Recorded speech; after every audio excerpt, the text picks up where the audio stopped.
For questions, I recognize Senator Ossoff joining us virtually. Thank you, Mr. Chairman. Thank you, Secretary Vilsack, for your service and for your testimony today. Farm workers in Georgia and across the country make it possible to feed the American people and indeed for the United States to help feed the world. And yet the stories that I've heard from so many farm workers are truly appalling.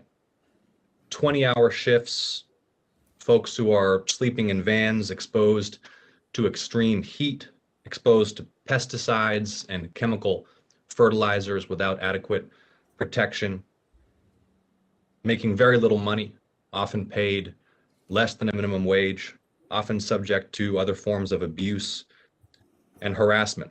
Do you believe that these conditions do prevail, as I've heard from so many farm workers in too many places across our country? And what policy reforms must Congress enact in order to ensure that those who are working in the fields to feed our country are treated with the respect and dignity that every human being deserves? Senator, the Farm Workforce Modernization Act does provide an opportunity for additional support for these farm workers. It obviously provides an opportunity for them for decent housing. It creates the ability to ensure that they have adequate opportunities for protections in the event they get hurt in workers' compensation, things of that nature. It reforms the H-2A system, which provides a series of protections as well so that more folks can benefit from that system and makes it easier for farmers to utilize that system. Nearly 50% of the H-2A workers we have today come from 5 states, one of which is your state of Georgia, as well as the chair's state of California. So at the end of the day, it creates a mechanism by which people understand what their rights are able to protect themselves through normal processes. There's a mediation process. There's a shortening, if you will, of the ability to raise concerns about working conditions so that people can get relief sooner. There are a series of steps. Again, this is a compromise bill. And I think it's really important to emphasize the fact that people from all political spectrums have come together in support of this bill because they understand and appreciate how central it is to better working conditions and a stronger and more stable farm economy.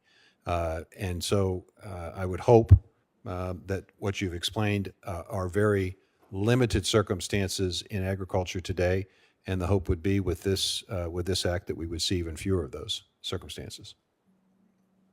Thank you, Mr. Secretary. Of course, the pandemic has put tremendous strains on agricultural supply chains as well as disrupted labor markets. But taking a step back and looking at the bigger picture, what are some of the most significant challenges that, in your view, Georgia farmers and farmers across the country face in their efforts to hire farm workers? Well, it starts with the cumbersome process that requires multiple applications, a lot of paperwork, not the use of digital technology to make it simpler and easier.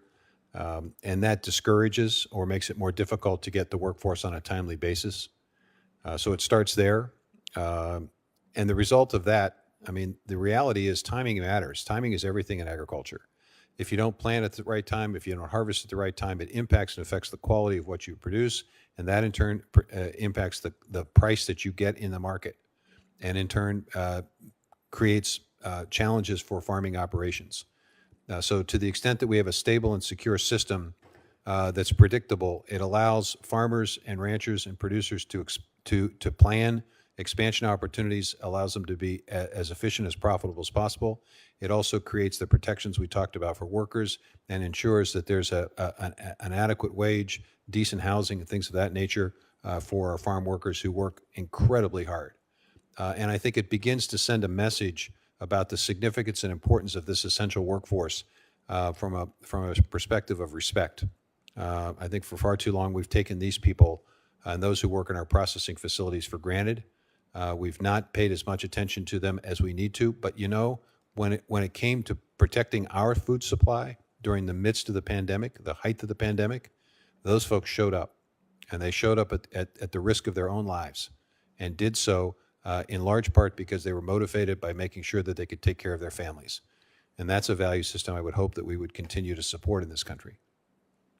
Well said, Mr. Secretary, and we should indeed be guided by our commitment to the human rights and human dignity of each individual, and these farm workers deserve far better. And with the chairman's indulgence, my final question for you, Mr. Secretary, grateful for your recent trip to Georgia, your visit in particular to Fort Valley State University, and your continued expressed commitment to Georgia farmers. Will you commit that the next time you come to Georgia, you'll sit down with me, local agricultural leaders, as well as those who are leading Georgia's trade efforts? Of course, we have the Port of Savannah, one of the fastest growing ports in the country, to discuss how we can work together to expand Georgia farmers' access to export markets around the world.